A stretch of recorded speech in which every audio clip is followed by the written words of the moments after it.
Ang kwentong ito ay hango sa totoong buhay. Karanasan ito ni Tata Mayo. Taong 1957, Gebonawan, Samar.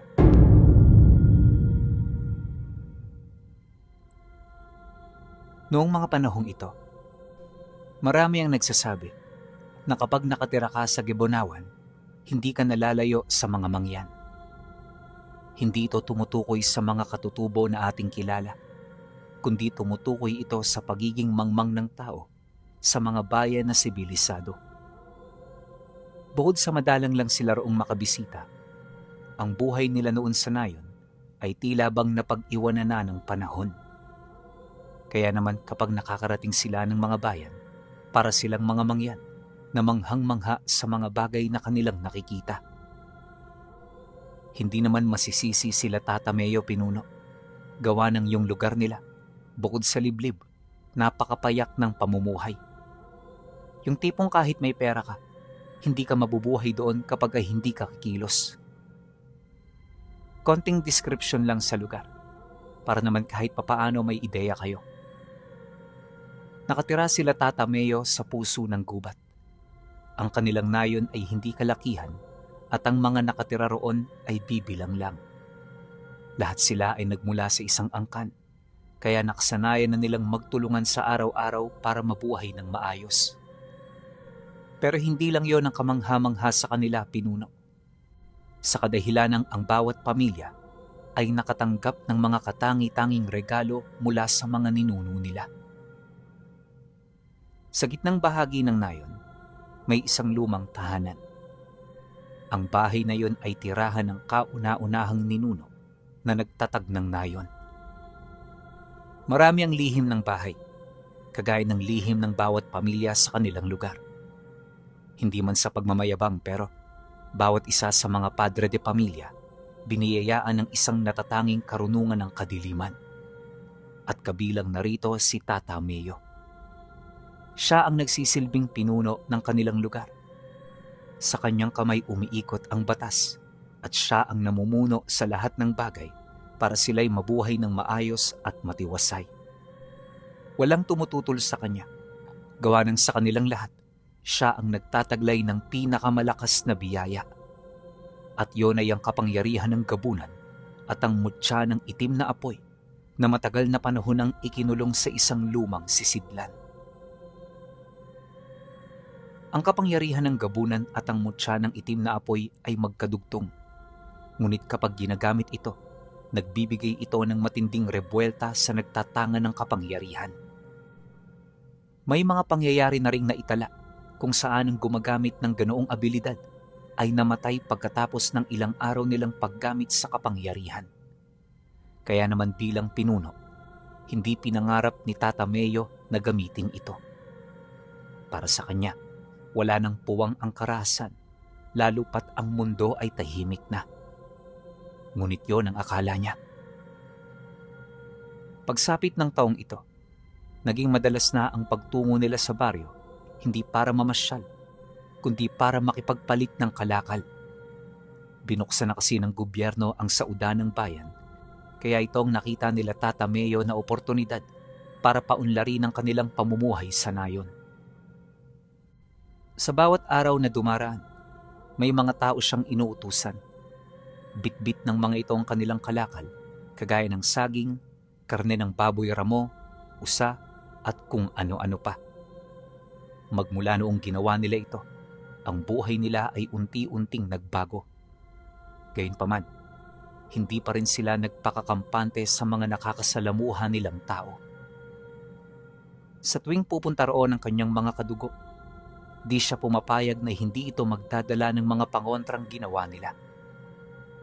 Wala itong masamang epekto sa mga tao, ngunit nang mapansin ito ng mga antingero, tila bang naging isa itong malaking suklat sa kanilang mga mata hanggang sa isang araw, hindi na nakauwi ang kapatid niya. Pangungulam ang abilidad ng kapatid niyang yon, Pinuno.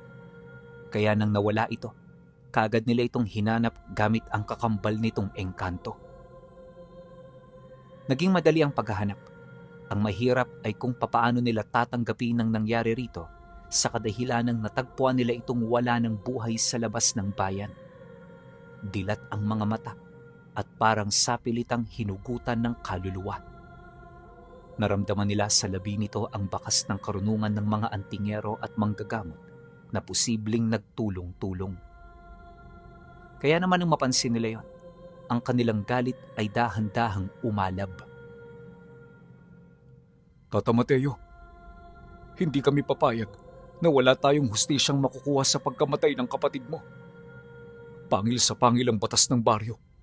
Kung anong kinuha, siyang magiging kabayaran. Wika ng isa sa mga malapit niyang kaibigan na si Agbor. Huwag kang mag-alala, Agbor. Kilala mo ko. Hindi ako papayag na may yuyurak sa ating pamilya at pagkatao. Gayunpaman, hindi natin kailangan magpadalos-dalos. Tandaan mo, ang emosyon ng pinakamatinding kalaban ng bawat nilalang. Pag-isipan nating maigi ang ating magiging hakbang upang wala tayong maging problema.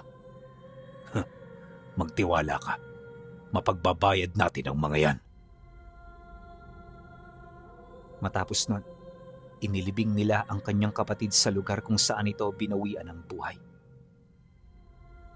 Pag-uwi nila ng Nayon, kagad nilang inilahad sa pamilya nito ang mga nangyari. Nagkaroon ng 7 araw na pagdadalamhati ang kanilang lugar bago bumalik ang normal nilang trabaho. At kahit may namatay sa kanilang hanay, hindi nila inihinto ang kanilang pagbebenta sa Saud. Yun nga lang, hindi na sila katulad ng dati. Hindi na mga simpleng karga ang dala nila, na siyang nagdulot ng bahagyang pagkalito sa mga tao na naroroon. Napansin na rin ito ng mga antingero, hanggang sa maramdaman nilang muli na namang naghahanda ang mga ito. At nang matunugan ito ni Tata Mateo, personal siyang sumama sa mga kapatid niyang mananaod. Alam niya kasi na hindi na ito tulad ng mga nakaraang pagkakataon. Hindi na simpleng pagmamasid ang nagaganap. May naghihintay na sagupaan at ang sino mang magkakamali ng hakbang ay tiyak na hindi na makakauwi ng buhay. Madaling araw pa lang nang maglakbay sila. Walang nagsasalita. Tanging huni ng mga insekto at pagkasulong ng kanilang mga paa sa basang lupa ang maririnig. Nang marating nila ang isang mataas na bahagi ng kagubatan na tanaw ang baryo, dumaan ang isa sa mga kapatid ni Tata Mateo sa ilalim ng mga puno upang magmasid. Maya-maya pa ay mabilis itong bumalik. Nang mailahad na nito sa kanya na tahimik ang saudan, kaagad silang tumuloy. 4 silang magkakasama noon at ang 3 ay may daladalang mga saud na kanilang ibebenta. Maiga ring nakatago at nakakubli ang mga presensya ng mga karga nila, kaya naman kampante sila roong tumungo. Pagdating nila sa saudan, tila ordinaryong araw lamang ang sumalubong sa kanila. May mga nagtitinda ng isda, may mga magsasakang naglalatag ng kanilang ani, at may mga mamimiling abala sa pakikipagtawaran. Ngunit sa likod ng katahimikang yun, malinaw kay Tata Meo na may kung anong mali. Masyadong tahimik, masyadong maayos. At sa mga taong matagal nang nakikitungo sa mga puwersang hindi nakikita ng karaniwang tao, ang ganoong katahimikan ay mas nakakatakot kaysa sigawan ng isang digmaan. Dahan-dahang umikot ang tingin niya sa paligid. Sa bawat sulok ng pamilihan, may mga matang palihim na nakatingin sa kanila. Hindi man sila tinutukan ng sandata, dama niya ang mga titig. Mga titig ng mga taong naghihintay at mga taong may balak. Pinuno, Bulong ni Agbor. huwag kang lilingon. Bakit ho? Nakapalibot na sila. Natahimik si Agbor. Sa unang pagkakataon mula nang mamatay ang kapatid ni Tata Meo, nakaramdam siya ng bahagyang pangamba. Hindi dahil sa dami ng kalaban, kundi dahil sa kumpiyansa ng mga ito. Karaniwang umiiwas ang mga antingero sa direktang sagupaan laban sa kanilang angkan.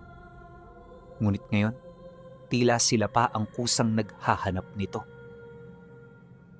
Lumipas ang halos 1 oras Patuloy silang nagbenta at nakipag-usap sa mga mamimili.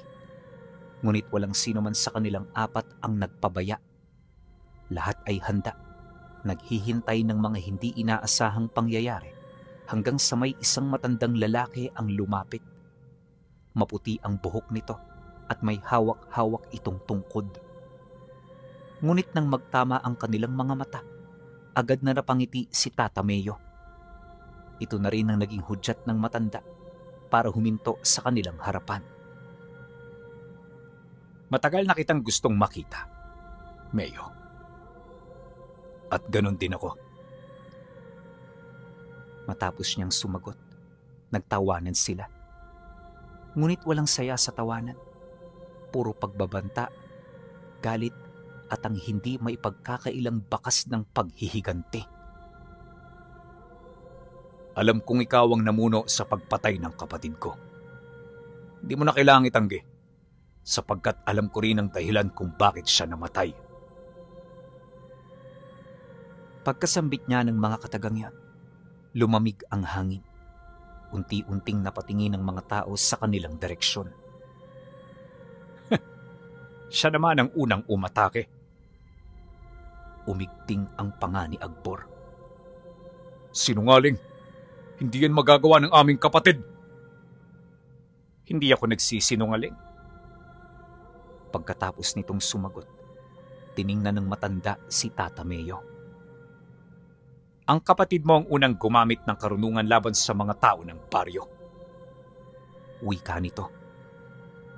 Ngunit hindi siya mamamatay kung hindi niyo siya pagkakaisahan.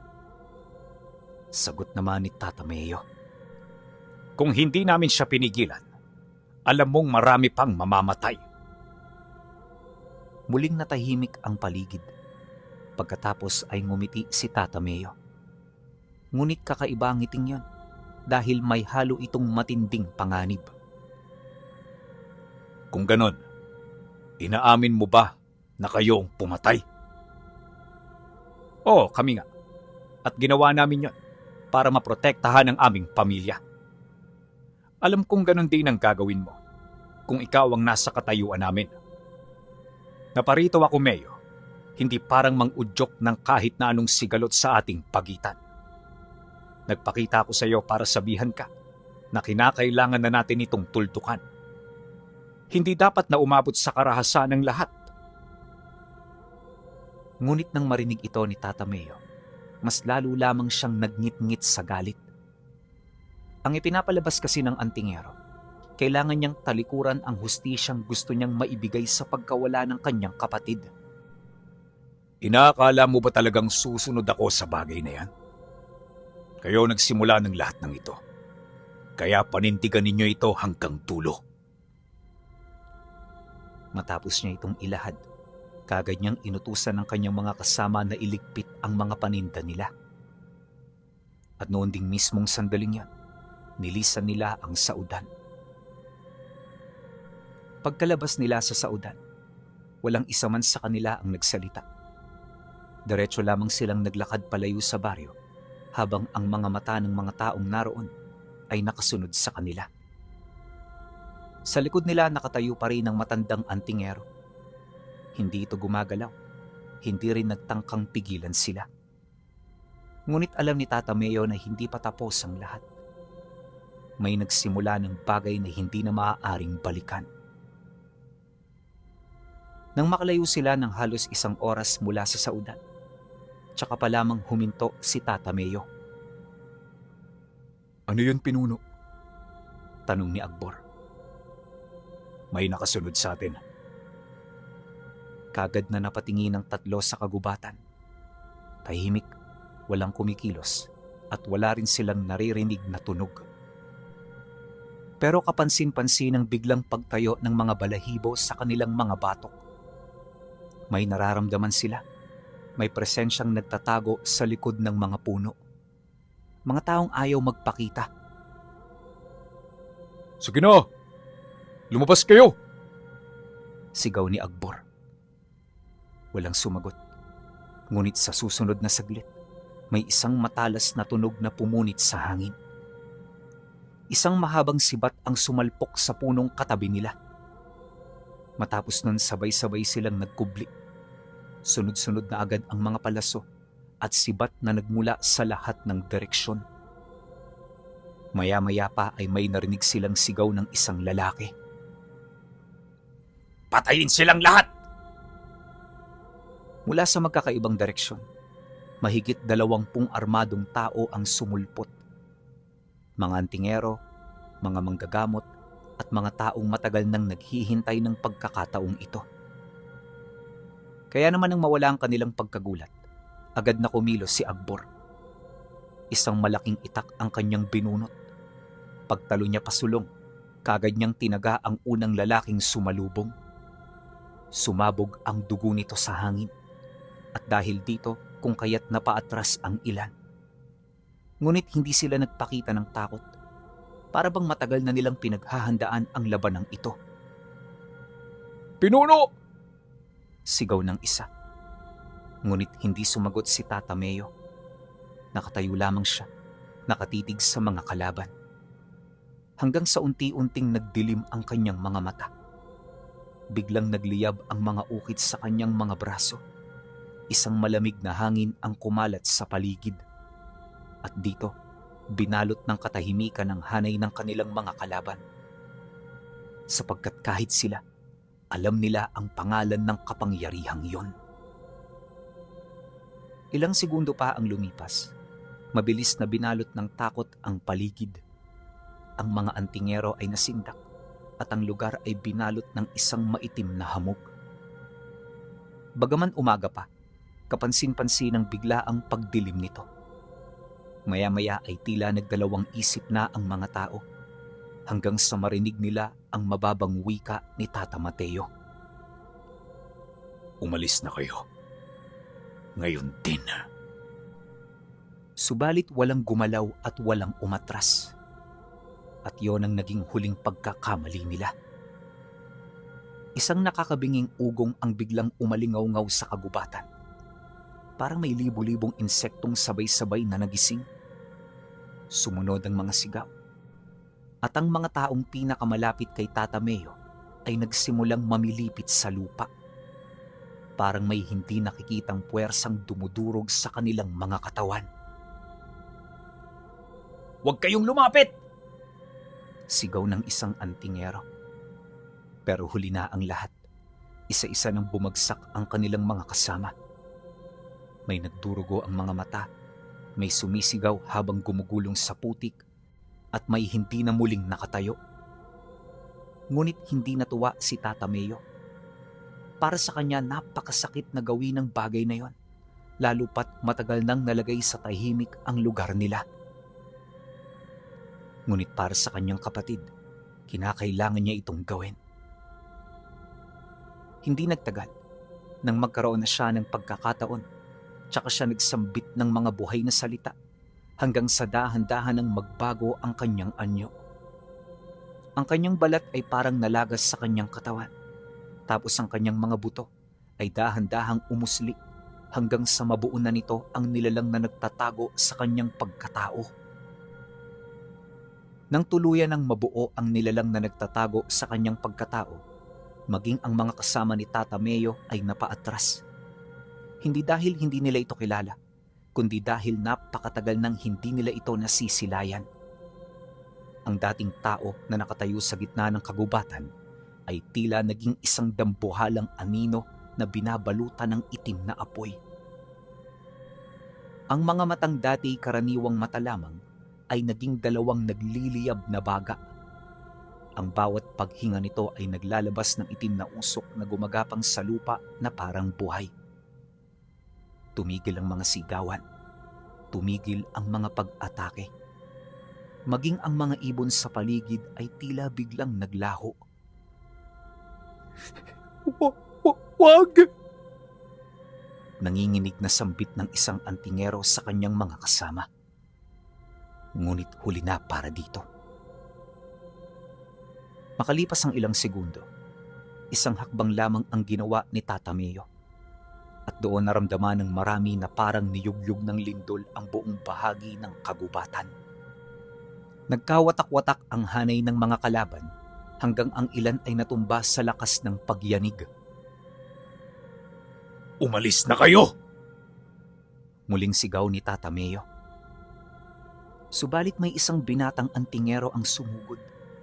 Taglay nito ang isang mahabang sibat na may nakaukit na dasal at mga banal na simbolo. Sa isang iglap ay naipukol niya yon. Diretso itong tumama sa dibdib ni Tata Mayo. Nagliyab ang sibat. Nagkaroon ng malakas na pagsabog. Napaurong maging sina Akbor dahil sa tindi ng puwersang sumabog. Tinamaan siya! Sigaw ng isa. Ngunit nang maglaho ang usok, naroon pa rin si Tata Mayo. Nakabaon ng sibat sa kanyang dibdib, ngunit hindi man lang siya natinag. Dahan-dahan niyang hinawakan ng sandata. Pagkatapos ay pinulbos niya yon, gamit lamang ang isang kamay. Nagmistulang abo ang kahoy at bakal. Doon tuluyang nabasag ang tapang ng karamihan, hanggang sa magkagulo ang mga kalaban. Nagsimula silang magunahan sa pagtakas, ngunit may ilang pa ring matitigas ang ulo. 3 matatandang manggagamot ang sabay-sabay na lumapit. Bawat isa ay may hawak na kakaibang pamaypay na yari sa balahibo ng malaking ibon. Sabay-sabay silang umawit ng mga sinaunang salita, hanggang sa biglang umikot ang hangin. Naging mabigat ang paligid, maging mga itim na hamog ni Tata Mayo ay tila napigilan at napansin naman ito ni Akbor. Pinuno! Ngunit hindi siya sumagot.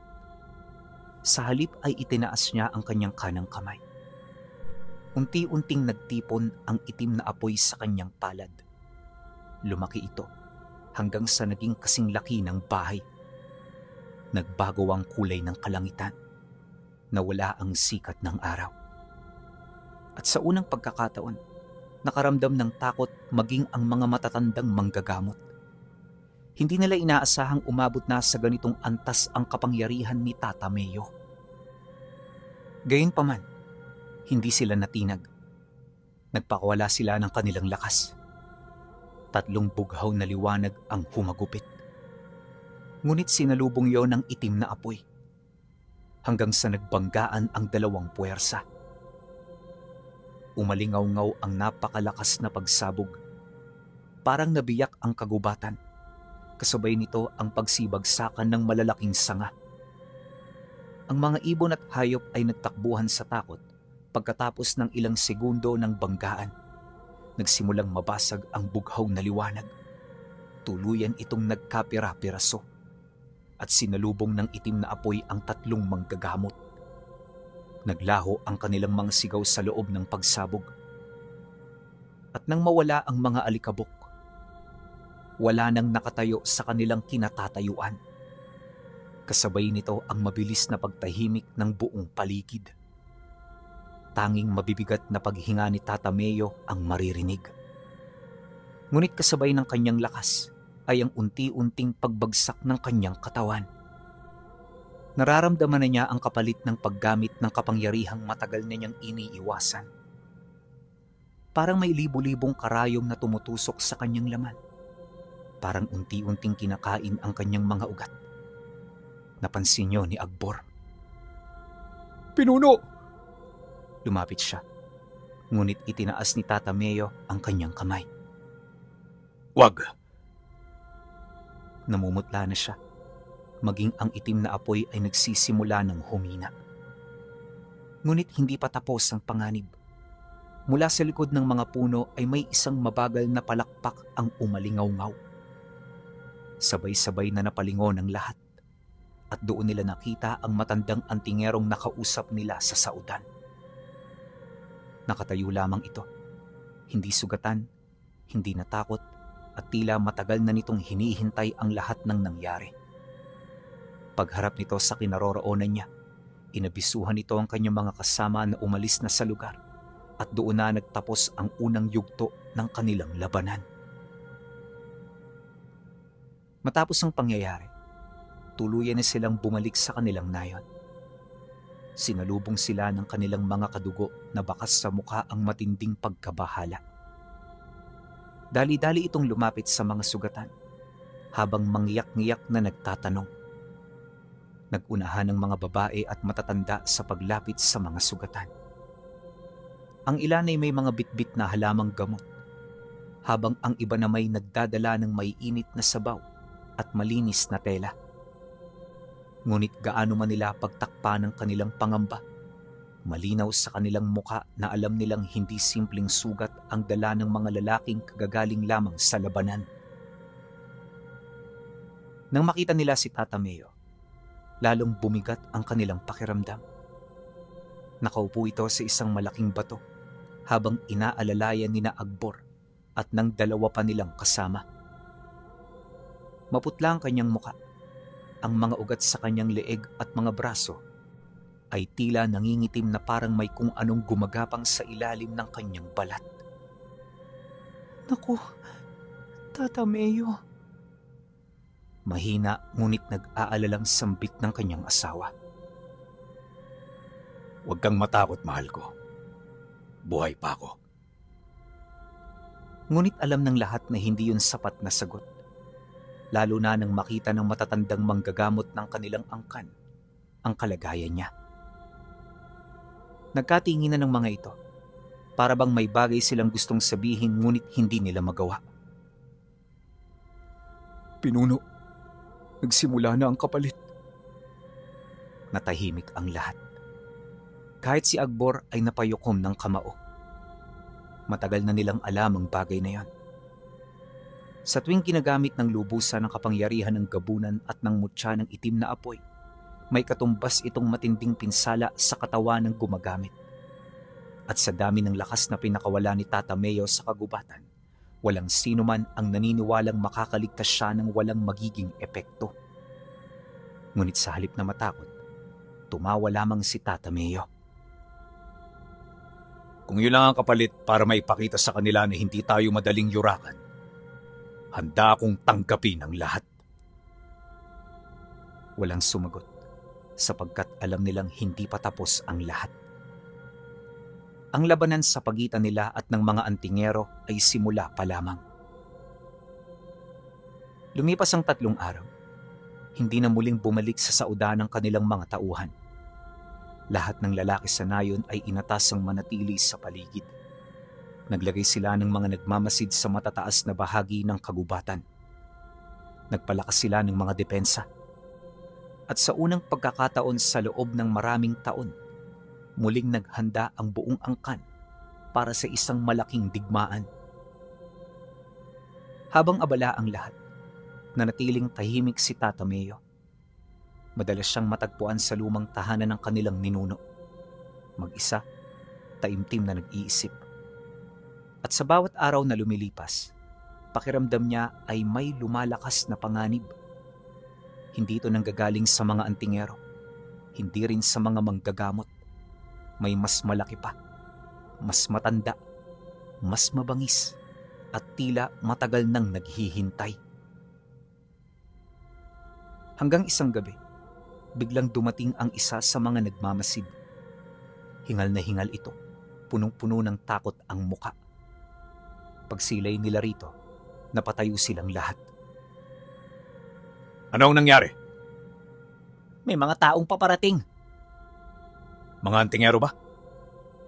Hindi po, Kung hindi, sino? hindi ko alam. Pero mahigit ho sila sa 50 bilang. Tumahimik ang buong nayon. 50. Napakaraming tao para sa isang ordinaryong paglalakbay. At lalo pang nakakabahala ang sumunod nitong sinabi. Hindi sila galing sa bayan. Galing sila sa kabilang bundok. Muling sumbong ng lalaking tagapagmasid. Doon tuluyang nanikip ang dibdib ni Tata Meo. Dahil alam niya kung ano ang nasa kabilang bundok. May mga lugar sa kagubatang maging sila ay iniiwasang puntahan. Mga bahaging hindi ginagalaw, mga bahaging hindi pinapasok. At kung may mga taong nagmumula roon, nangangahulugan lamang yon ng isang bagay. may bagong puwersang nakikialam sa kanilang alitan. Dahil dito, kaya hindi na sila naghintay pa. Kinabukasan pa lamang ay nagtungo na sila sa lugar kung saan nakita ang mga hindi kilalang tao. 20 mandirigma ang kasama ni Tata Meo, kasama rin si Akbor. Tahimik silang naglakad sa gitna ng makapal na kagubatan. Walang nagsasalita, tanging tunog ng mga dahon at hangin ang maririnig. Hanggang sa makarating sila sa isang malawak na bahagi ng gubat. At doon nila nakita ang unang bangkay. Nakahandusay sa lupa, wasak ang dibdib, parang tinamaan ng dambuhalang maso. Hindi ito gawa ng isang tao. Wika ni Akbor. Tumango si Tata Meo. Pagkatapos ay nakita nila ang ikalawa at ang ikatlong bangkay. Bawat isa sa kanila pawang pinatay sa marahas na paraan. Ngunit ang nakakapagtaka, walang bakas ng labanan. Para bang may dumaan lamang at pinagpapapatay ang mga ito. Habang sinusuri nila ang paligid, may narinig silang yabag. Mabagal yon at mahina, ngunit sapat upang marinig ng lahat. Agad silang humawak sa kanilang mga sandata. Tahimik silang pumorma. Nakatutok ang kanilang mga mata sa pagitan ng mga puno. At maya-maya, may lumabas. Mahigit 20 lalaki ang dahan-dahang sumulpot mula sa kagubatan. Malaki ang pangangatawan, puno ng mga pilat, may mga dala ring mabibigat na sandata. Ngunit ang higit na nakakuha ng pansin ni Tata Meo ay ang lalaking nasa gitna. Matangkad, halos kasing laki ni Akbor, at ang mga mata nito ay tila sa mabangis na hayop. Huminto ito ilang hakbang ang layo. Tiningnan si Tata Meo. Pagkatapos ay ngumiti. Kaya pala ano? Malamig na tanong ni Tata Meo. Kaya pala maraming patay sa bahaging ito ng kagubatan. Hindi kami ang may gawa niyan. Alam ko. Alam mo? Kung ganun, ba't kayo naparito? Saglit na natahimik ang lalaki.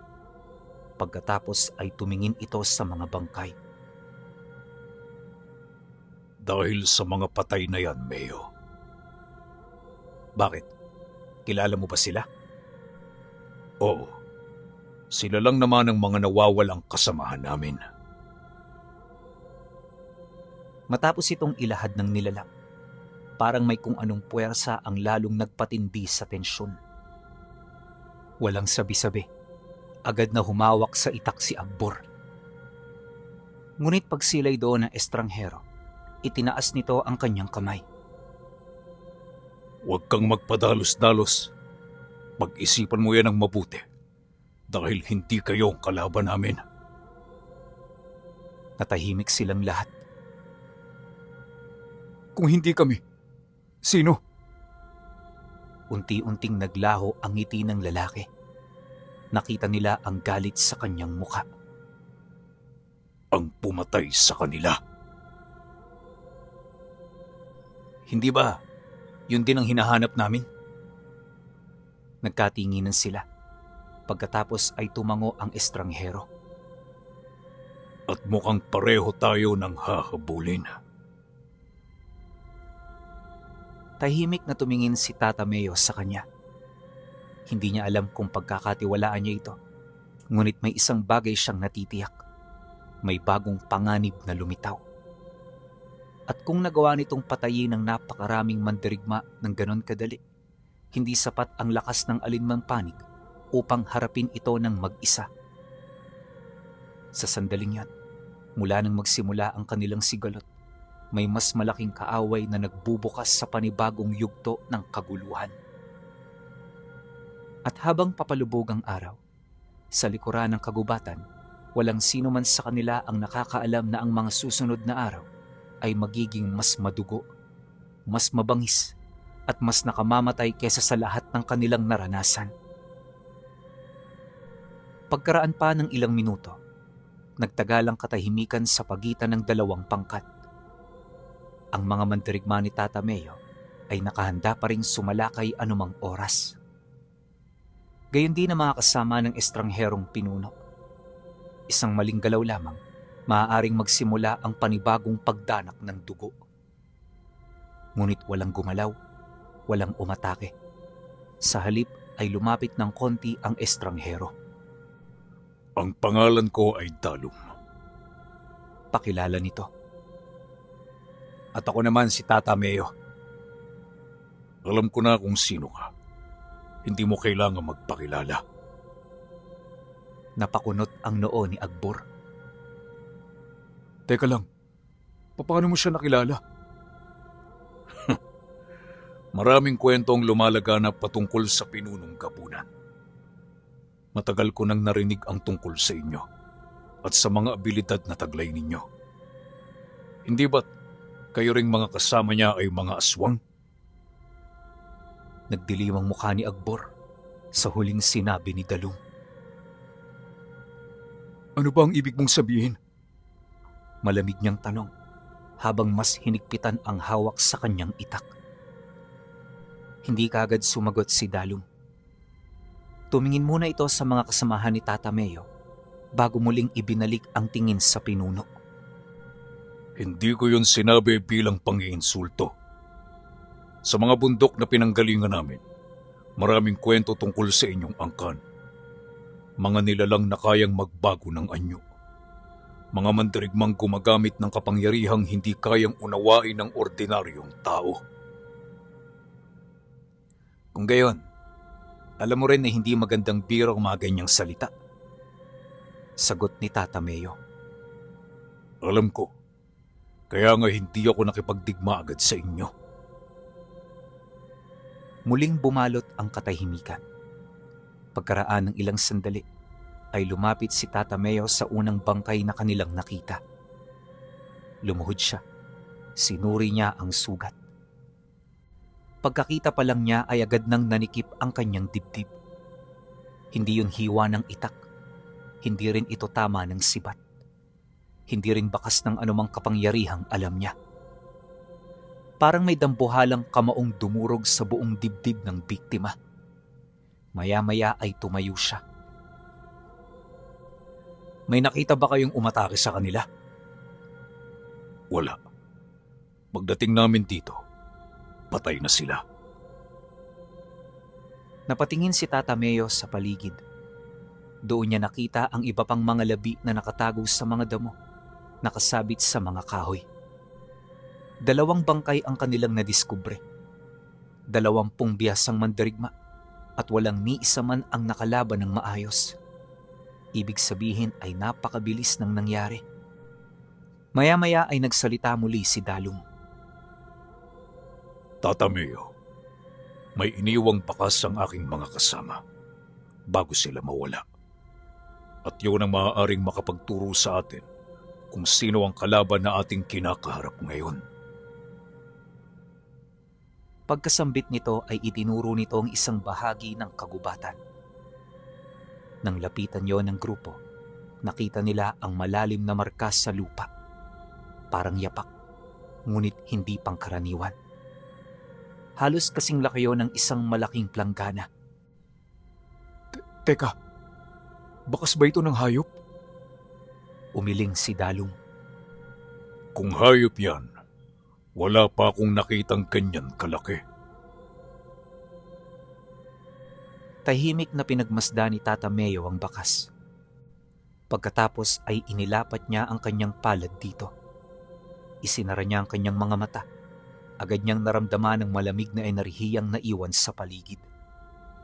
At nang maramdaman niya yon, bigla siyang napamulat. Pinuno, may problema ba? Wika ni Akbor nang makita nito ang biglang pagbabago sa kanyang muka.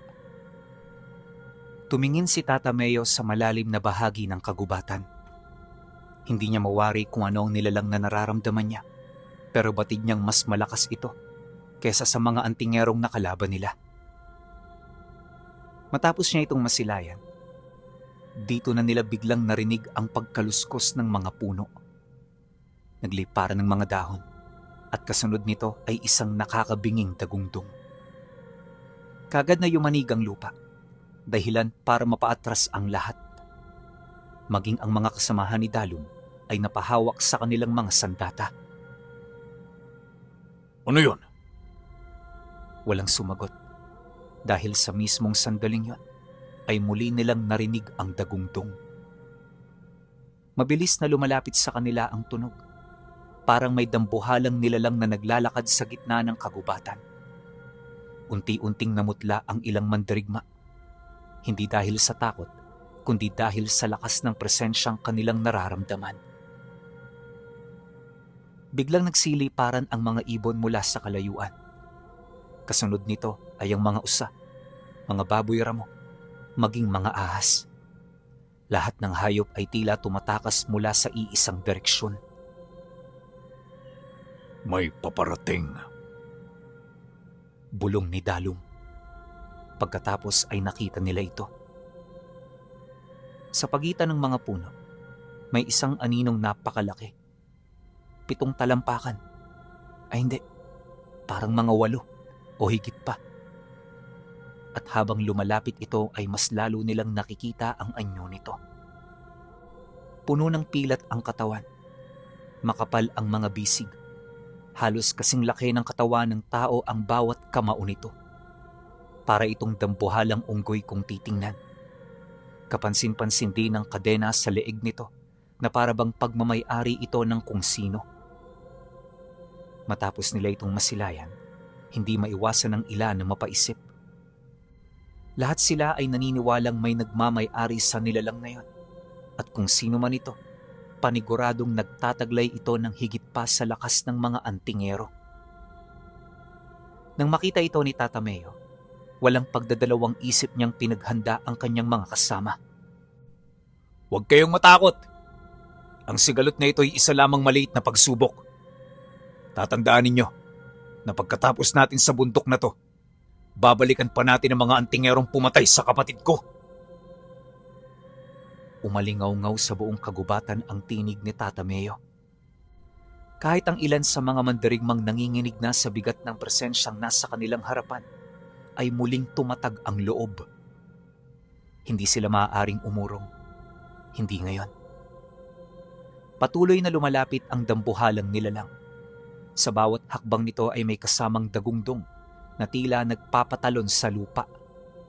Nagkakabitak-bitak ang mga tuyong ugat sa paligid.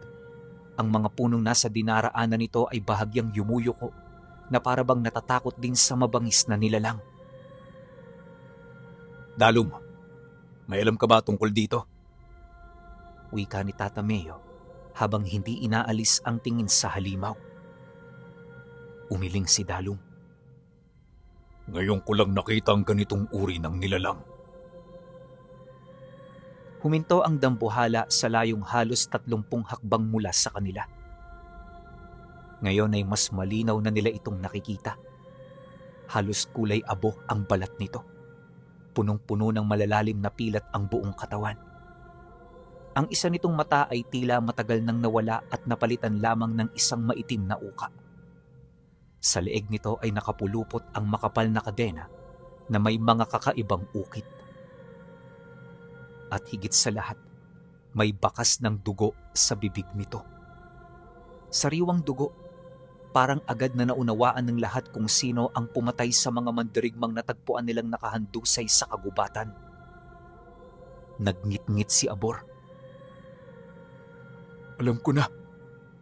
Yang nilalang na yan, ang pumatay sa kanila. Hindi sumagot si Tata Meo. Pinag-aralan niya ang kilos ng halimaw. May kakaiba rito. Hindi ito basta mabangis na nilalang sapagkat may talino ang mga mata nito. Parang may sarili itong kamalayan. Biglang bumuka ang bibig ng nilalang. Kasunod nito ang isang napakalakas na ugong. Parang sabay-sabay na umalingaw-ngaw ang sigaw ng 100 tao. Napatras ang ilan sa mga mandirigma. Maging ang mga kasama ni Dalum ay napahawak sa kanilang mga tenga. Ngunit hindi pa natatapos ang lahat. Sa mismong sandaling yon, ay biglang sumugod ang dambuhala. Masyado itong mabilis na dapat sa laki nito Hindi yun dapat ganun kumilos. Ngunit parang kidlat itong lumundag. Sumabog ang lupa sa unang suntok nito. 3 mandirigma ang sabay-sabay na tumalsik sa hangin. Isa sa kanila ay tumama sa isang puno. Agad itong nawala ng buhay. Kasabay nun ay ang sabay-sabay na pagsugod ng mga mandirigma. Lumipad ang kanilang mga sibat habang ang ilan sa kanila ay walang takot na nagtulong-tulong upang mapaslang ang nilalang. Ngunit tila wala itong epekto. Tumatama ang mga sandata nila sa makapal nitong balat, ngunit bahagya lamang itong nag-iiwan ng mga gasgas. At sa loob ng ilang minutong pakikipaglaban, halos wala na silang makitang pag-asa para sa kanila. Doon palang napagtanto ni Akbor na kinakailangan na nilang kumilos. Walang sabi-sabi ay inabisuhan ito ang kanyang mga kasama na dumistansya. Napagpasyahan niya na para malabanan na ang nilalang na yon, kinakailangan niyang magpalit ng anyo. At sa hudyat ni Tata Meo, ginawa nila ito. Mabilis na umusli ang kanilang mga pakpak sa likod. Tumalas at humaba ng ilang pulgada ang kanilang mga pangil at kuko at nagkaroon sila ng balat na halos kasing tigas ng bakal. Nang maisakatuparan na nila ito, parang alo ng anino nilang sinugod ang nilalang. Hindi nila ito tinantanan hanggang sa nakita na nilang dahan-dahan ng natutuklap ang makapal nitong balat. At sa sobrang lakas ng pag-atake ng mga kasamahan ni Tata Meo, ang nilalang ay dahan-dahan ng bumagsak hanggang sa mapugutan ito ng ulo. Matapos nila itong mapaslang, sa kumpas ng kanyang kamay, inutusan niya ang mga ito na maglibot sa kalangitan at hanapin ang pinagmula ng nilalang na kanilang nakalaban. Naglaho sa ulap ang mga nilalang na kasama ni Tata Meo.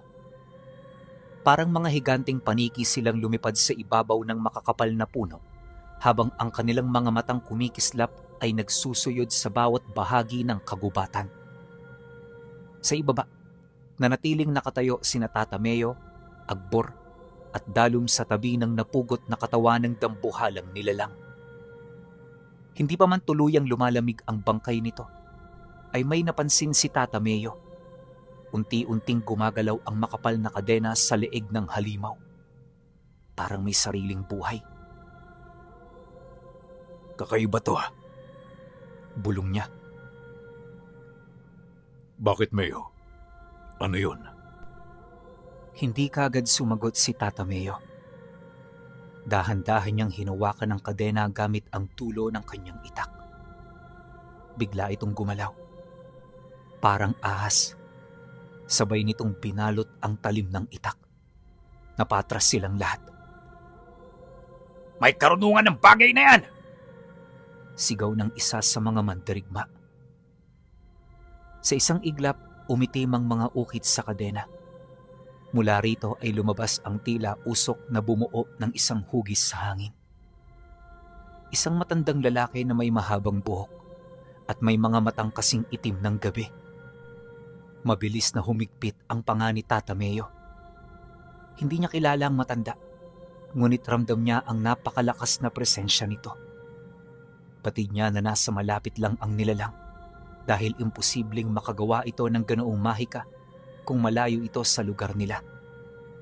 Kaya naman habang nasa harapan niya ang matanda, palihim na niyang kinausap si Akbor sa kanyang isipan.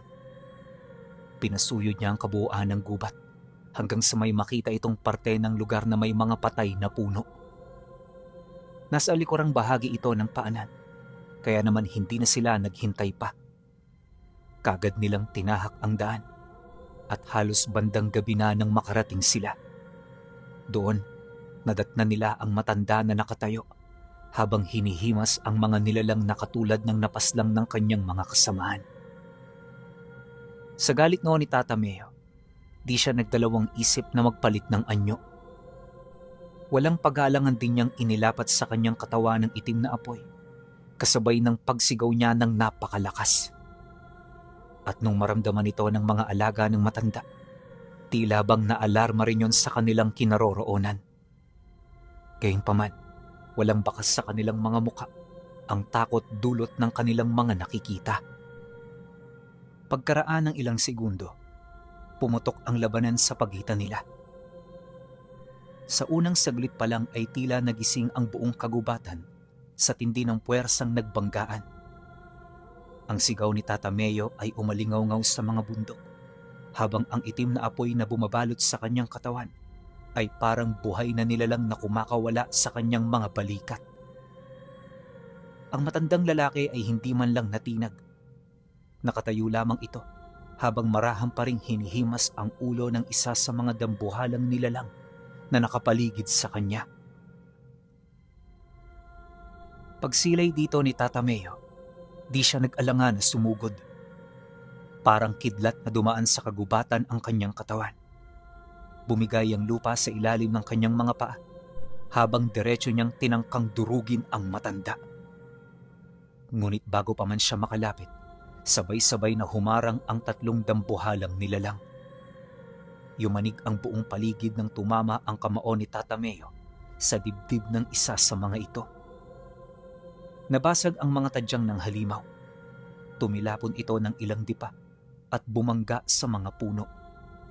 Subalit hindi pa man tuluyang bumabagsak ang una, ay sumugod naman ang dalawa pa.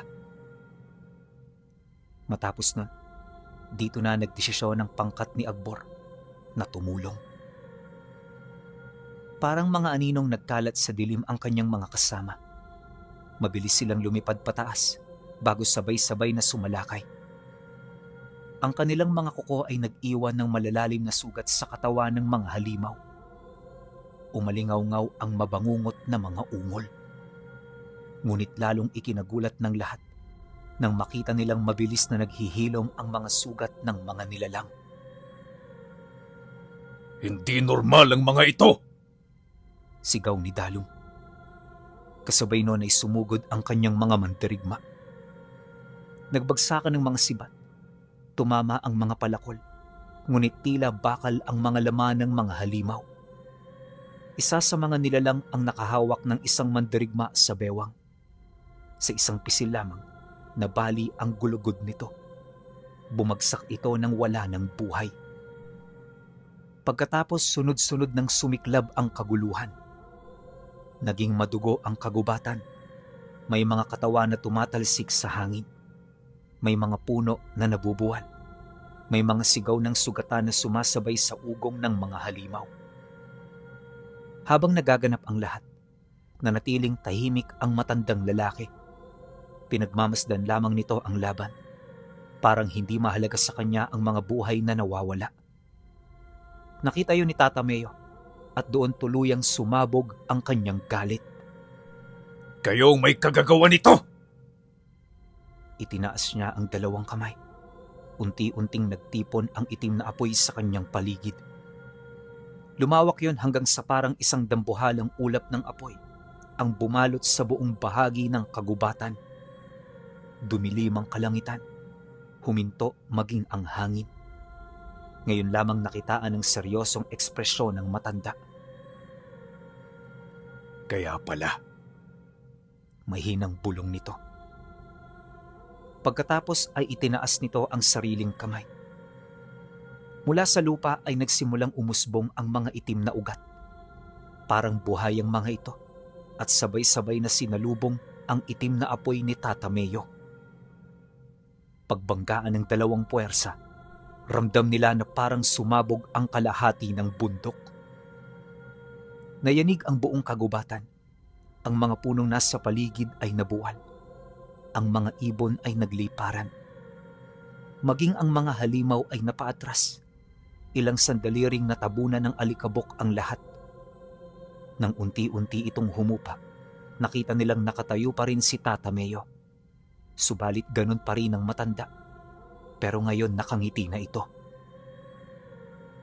Matagal na akong naghahanap ng katulad mo. Hindi sumagot si Tata Meo. Muli siyang sumugod. At sa pagkakataong ito, hindi na siya umatake ng mag-isa. Kasama niya sina Akbor at Dalong. 3 pinuno, 3 halimaw ng digmaan. Sabay-sabay silang bumangga sa depensa ng matanda. Doon nagsimula ang pinakamabangis na bahagi ng laban. Si Akbor ang unang nakalapit. Ibinaba niya ang kanyang dambuhalang itak. Ngunit sinalubong yon ng isang kamay. Ang matanda mismo ang humarang. At sa lakas ng banggaan ay nabiyak ang lupa. Nagulat si Akbor, ngunit lalo siyang nagulat nang makita niyang walang galos ang kamay ng matanda. Kasabay noon ay dumating si Dalu mula sa likuran.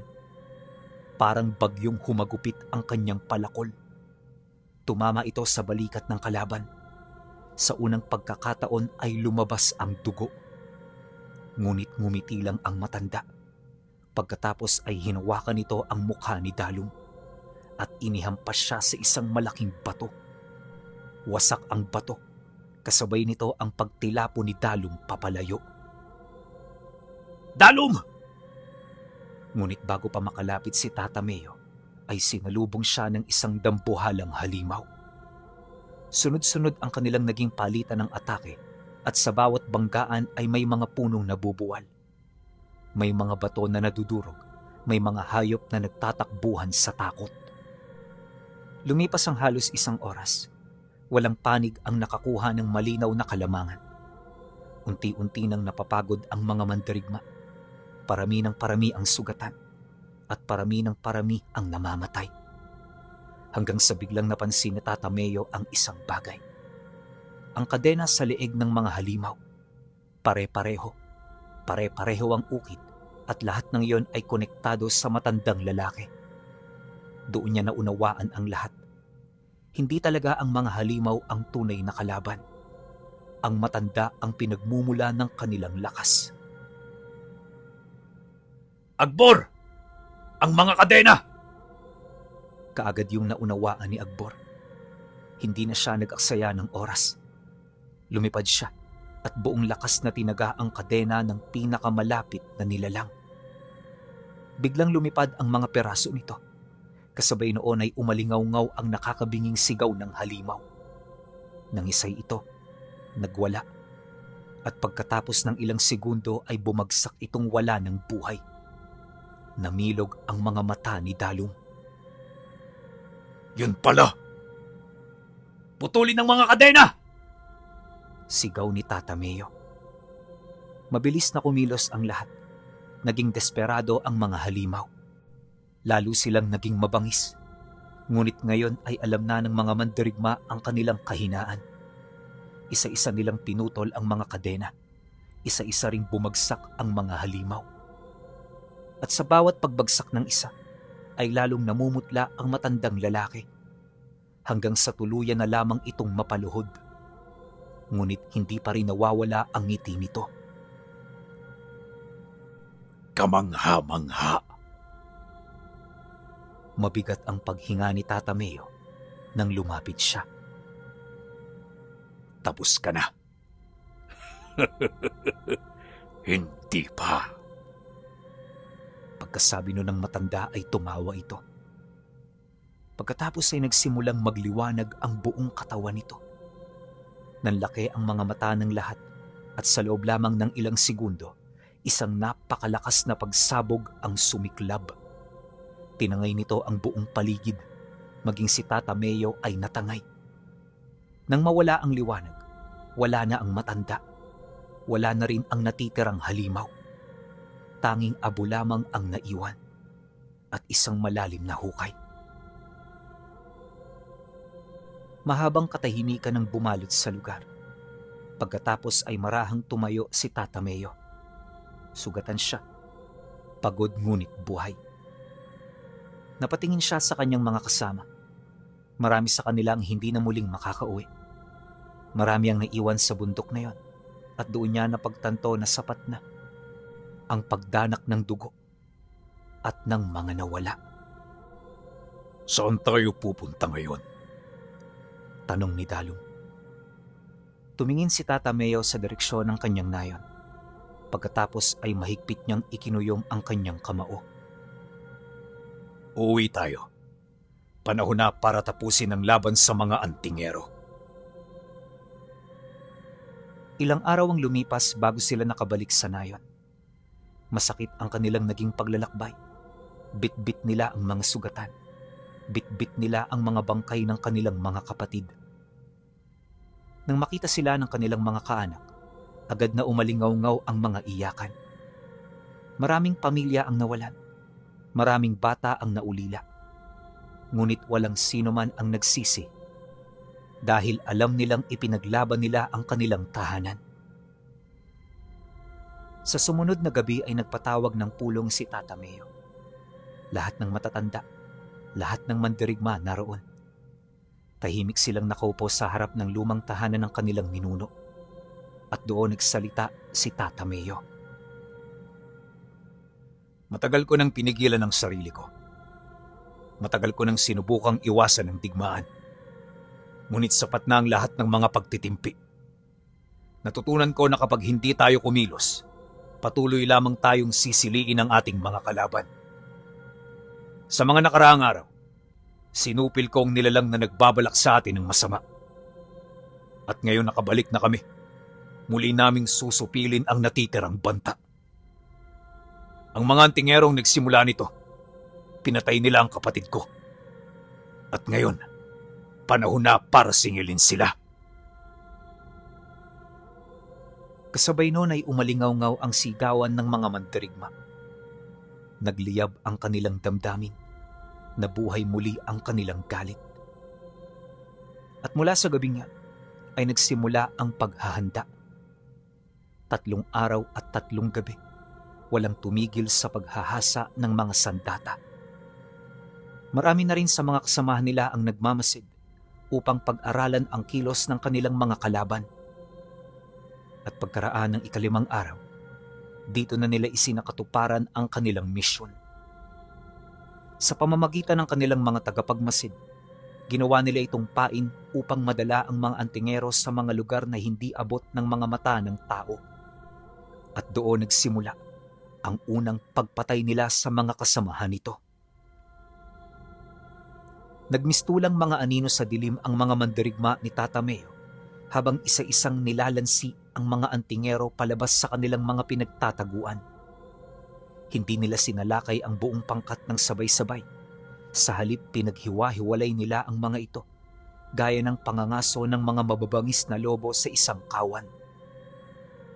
Sa unang gabi, 3 antingero ang nawala. Sa 2nd gabi, 5 pa. Pagsapit ng 3 gabi, nagsimula ng magtaka ang mga natitirang kasamahan ng matandang antingero. Hindi nila maunawaan kung bakit tila isa-isang naglalaho ang kanilang mga kasama nang walang bakas ng labanan. Ngunit alam ni Tata Meo ang ginagawa niya. Hindi siya basta naghihiganti. Dinudurog niya ang kanilang loob. Pinapalasap niya sa kanila ang parehong takot na naranasan ng kanyang kapatid bago ito mamatay. Pagkaraan ng ilang araw, tuluyan ang kumalat ang pangamba sa buong hanay ng mga antingero. Marami ang gustong umatras. Marami ang gustong umuwi sa kanilang mga pamilya. Ngunit naroon pa rin ang matandang antingero, ang mismong lalaking umamin sa pagkamatay ng kapatid ni Tata Meo. Siya ang patuloy na nag-uudyok sa kanilang lumaban. Kung uurong tayo ngayon, wala na tayong mukha na may haharap sa mga ninuno natin. Ngunit habang tumatagal, unti-unti na ring nababawasan ang kanyang mga tagasunod. Hanggang sa isang gabi, may isang sugatang antingero ang kusang nagtungo sa hangganan ng nayon ni Tata Meo. Hindi siya armado, hindi siya lumaban. Lumuhod lamang siya. Meo, ayoko nang makipagdigma. Napatigil ang mga bantay. Maya-maya ay ipinaharap nila ito kay Tata Meo. Natatakot ka ba? Tanong niya. Hindi para sa sarili ko, kundi para sa mga anak ko. Natahimik si Tata Meo. Biglang sumagi sa isip niya ang mukha ng kanyang kapatid, ang kanyang asawa at ang kanyang mga pamangkin, at ang lahat ng mga batang naulila dahil sa digmaang ito. Sa sandaling yon, nakaramdam siya ng pagod. Hindi sa katawan, kundi sa puso. Ilang sandali siyang hindi nagsalita. Pagkatapos ay tumingin siya sa kalangitan. Marami na siyang napaslang. Marami na rin siyang nasirang buhay.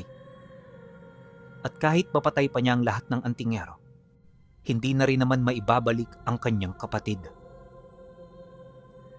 Umuwi ka na. Nanlaki ang mga mata ng sugatang lalaki. Ano ho yun? Umuwi ka na sa mga anak mo. Napaluha ang lalaki. Paulit-ulit itong yumuko bago tuluyang umalis. At nang gabing yan, hindi nakatulog si Tata Meo. Magdamag siyang nakaupo sa harap ng lumang tahanan ng kanilang ninuno. Tahimik at maiging nag-iisip. Hanggang sa pagsikat ng araw. Kinabukasan ipinatawag niya ang lahat ng mandirigma, pati si Akbor, pati ang mga matanda ng kanilang angkan. Ano ang ating susunod na hakbang, Pinuno? Tanong ni Akbor. Tapos na ang ating paghihigante. Parang binuhusan ng malamig na tubig ang lahat. Tapos na? Pero Pinuno, Gulat na sambit ni Akbor. hindi na nila maibabalik pa ang kapatid ko. Pero wala tayong hustisyang makukuha kung hindi natin sila uubusin. Ngunit umiling si Tata Meo. Hindi hustisya ang pagpatay sa bawat taong hindi naman kasama sa krimen. Ang taong may sala ay siyang namuno sa pagpatay. Sila lamang ang aking haharapin. At doon nagsimula ang huling yugto. Makalipas ang 2 araw, personal na nagtungo si Tata Meo sa kampo ng mga natitirang antingero. Kasama lamang niya sina Akbor at ilan pang matatandang mandirigma. Pagdating nila roon, agad silang pinalibutan ng mga armadong lalaki. Ngunit hindi sila umatake sapagkat nasa gitna ng kampo ang matandang antingero, ang lalaking matagal na nilang hinahanap. Matagal silang nagtitigan. Walang nagsalita, walang gumalaw, hanggang sa ang matanda mismo ang bumasag sa katahimikan. Naparito ka upang tapusin ako. Tama? Tumango si Tata Meo. Alam ko naman. Pagkatapos ay marahan itong ibinaba ang hawak nitong tungkod. Hindi na ako lalaban. Sumusuko na ako. Nagtaka ang lahat. Maging si Akbor ay napahawak sa kanyang itak. Bakit mo ginagawa yan? Tanong ni Tata Meo. Dahan-dahan tumingin ang matanda sa kanyang mga natitirang kasamahan. Dahil sa dami ng namatay. Akala ko noon, pinoprotektahan ko lamang ang mga tao ko. Pero ang totoo, ako rin ang dahilan kung bakit patuloy silang namamatay. Matagal na katahimikan ang pumalot. Pagkatapos ay lumuhod ang matanda. Sige na, Meo.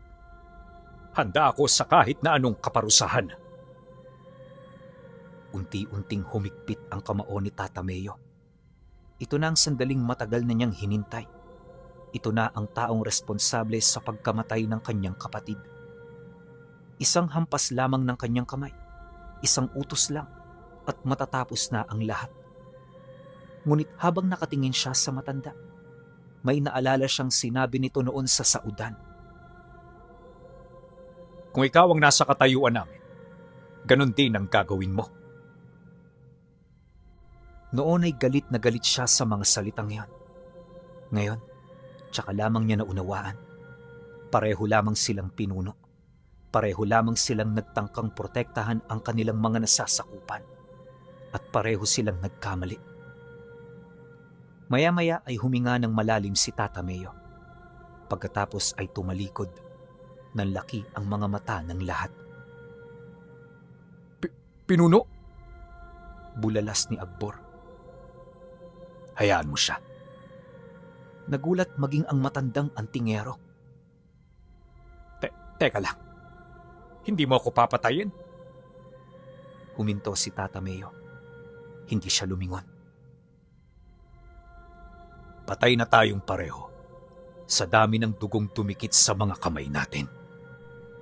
Ayoko nang madagdagan pa. Kaya hahayaan kitang mabuhay. Pagkatapos nun ay tuluyan ng umalis si Tata Mayo. At kasabay ng kanyang pag-alis ay tila nawala na rin ang mahabang sigalot na bumalot sa kanilang mga buhay. Lumipas ang maraming taon. Unti-unting bumalik ang katahimikan sa nayon. Muling nagbalik ang kalakalan. Muling tumawa ang mga bata.